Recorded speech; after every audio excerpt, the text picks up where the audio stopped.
Eh ano nga pala mo sila kuya? Dalawa pa nga pinsan. Ano ba naman laging pinapatugtog dyan? Lagi na lang English. Alam mo naman hindi ko naiintindihan yan ah. Aba, palibasa, ikaw matanda dito, ikaw ang gusto lang masunod? Eh ano ba gusto mo? Ba, ikaw? Aba, Wala na tayong mag-away dyan!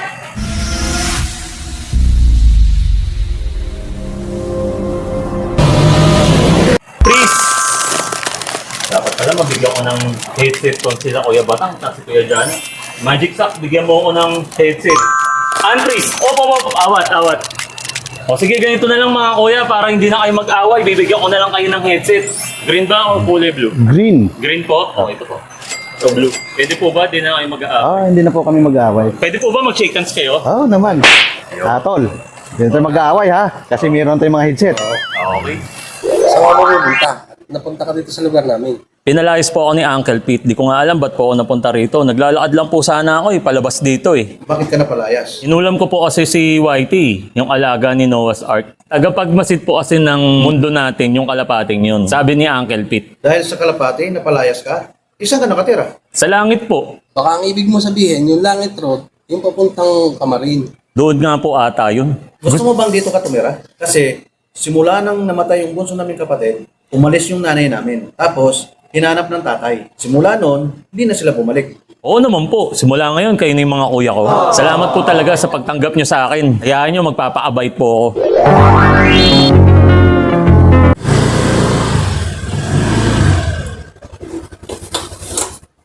O Kuya Jano, alis ka.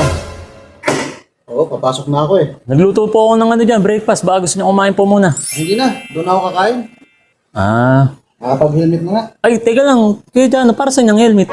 Yung helmet kasi, ginagamit talaga to sa mga rider for safety. Eh, paano yan? Pag tama kayo sa katawan, ma-aksidente pa rin po kayo. Yun lang, kailangan talaga mag-iingat.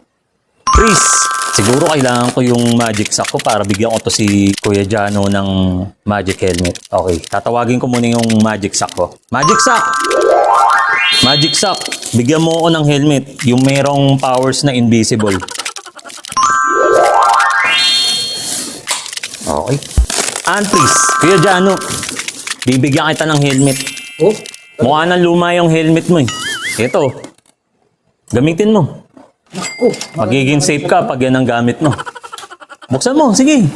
Oo nga. Yan, di ba? Bago, maganda ba? O, yan na gamitin mo. Para safe ka. Yan. Bagay na bagay. Ingat ka sa pagpasok mo ha, Kuya Jano ha. Okay. Thank you. Hmm?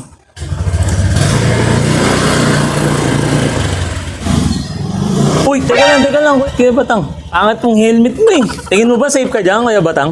Ito lang ang ginagamit ko eh. Palitan natin yan ng mas magiging safe ka. Ito. Ayan.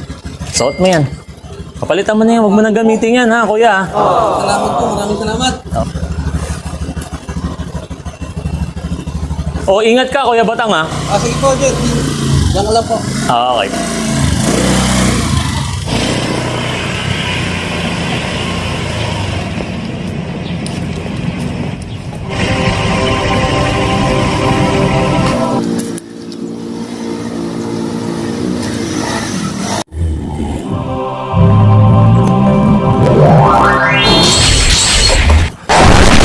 O mga kuya, bakit bumalik kayo agad?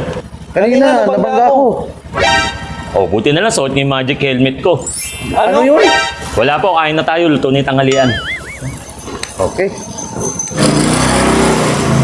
Paano kaya kung hilingin ko na lang sa magic sack na karoon ng maraming pera tapos maraming ginto para hindi na aalis sila Kuya Jano at sila Kuya Batang dito sa bahay para di na sila madisgrasya ulit gaya nung kanina. Okay, magic sack, bigyan mo ko ng maraming pera at maraming ginto.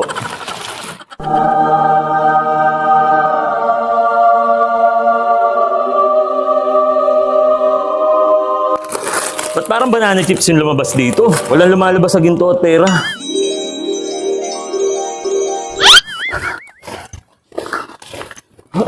Oh!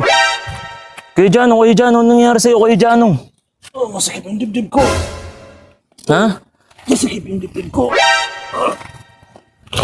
Kuya Jano. Jano, ano nangyari sa'yo? Kuya Jano, huwag mo kaming iwan. Kuya Jano. Uncle P, tulungan niyo kami, huwag mong hayaang mamatay si Kuya Jano. Kuya Batang, ako po yung bunsong kapatid ninyo at naging anghel po ako sa Alangitan. Nandito po ako ngayon para iligtas ko kayo. Kaya lang nabigo ako. Mahal ko nga mang Panginoon sa ataas-taas ang kalangitan. Kung hindi po ako matutulungan ni Uncle Pete, wala na pong ibang makatulong sa akin kundi kayo. Tawarin niyo po ako sa mga apelyohan ko at sa pagkain ko sa banal na ibon. Isinusuko ko na po ang pagiging anghel ko. Iligtas niyo lang ang buhay ng Kuya Jano ko. Nasaan si Jet? Kanina na magkakasama tayo. Si Jet nga pala yung bunso nating kapatid na naging anghel. Talaga?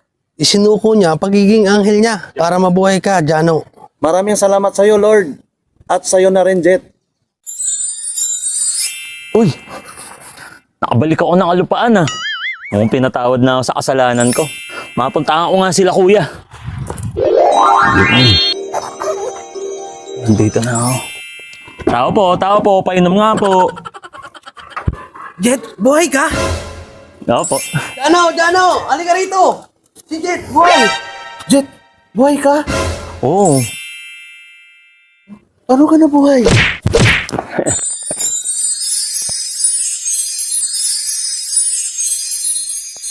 Ayun nga. Papakawalan ko lang daw tong ibon na to para mabuhay ako bilang tao. Kaya papakawalan na natin. Kaya dyan. Sige.